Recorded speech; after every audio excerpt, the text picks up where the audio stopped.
The Empire Casino in Leicester Square is the host of the 2009 World Series of Poker in Europe, sponsored by Betfair. Moaning and groaning poker players you meet 10 to a dozen at every table, and then once every now and again a really nice one turns up. He's coming in now. Paul Zimbler, you're actually doing something for charity at the World Series of Poker in Europe down here at the Empire. Just tell us everything about it. Basically, I've decided to forfeit my tournaments over the next 4 days for the World Series, and realise that I can get a bracelet any day, and I'm going to attempt the world record for the longest heads-up poker marathon and raise hopefully up to about £50,000 for charity. And the record at the moment stands at some incredible, unearthly hours. What is it? 74 hours and 12 minutes. 74 non-stop? Non-stop. Well, when I say non-stop, you're allowed a 5-minute break for every full hour you complete at the table. Right. So if I play for 3 hours straight, I can take a 15-minute break, so I can run across the road, go to the hotel, take a shower, change my clothes, go for a walk, stretch my legs. Eating, drinking has to be done at the table. Toilet breaks, you either have to wait till you've got one of your breaks to go to the toilet, or you have to forfeit the time that you spent at the table, go to the toilet, come back, but then you don't get another break for another full hour.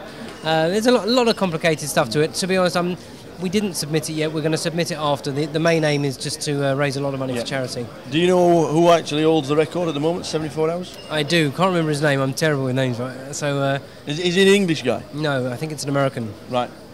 So who came up with the idea that Paul Zimbler is going to attempt to break the world record?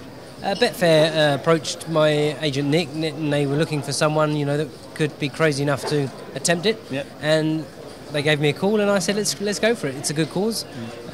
There's a lot of big names here from America, from Europe, so there's no better time to do it than now, because I really want to play against all the big players. I want them to sign T-shirts, hats, all kinds of memorabilia, a guest book, and then I can auction those things off again on eBay to raise more money for the charity. Named players over the 80 hours, are we expecting quite high-profile names? I hope so. All the big European names. Huckseed has agreed to come and play me for America. I'm hoping that Phil Hellmuth, Phil Ivey, Mike Madisau is going to come. Wow.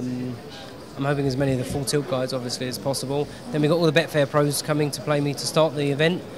John Duff is hopefully going to, he's just said he's going to come down. And you've got Neil Channing, you've got the James Aikenhead, all the Hit Squad, the Hendon Mob, the Devilfish is in, loads. What's the incentive for the guys to actually beat you? Well, a lot of people and friends have asked if I'll play for money. Now, I will play for money for the first 24 hours if people really want. There is no real incentive apart from to say I beat you, and but it's a good cause. They're coming to help kill the time, to be part of the world record, and to donate money to charity. Well, I'm sure we'll interview you at the start. I can't guarantee that I'm going to be there for the full 80 hours, but fingers crossed, when we do surpass 74 hours, I'm sure we're there to give you a massive congratulations. Thank you. Paul Zimbler, good luck. Thanks very much. Nice one, matey. Cheers.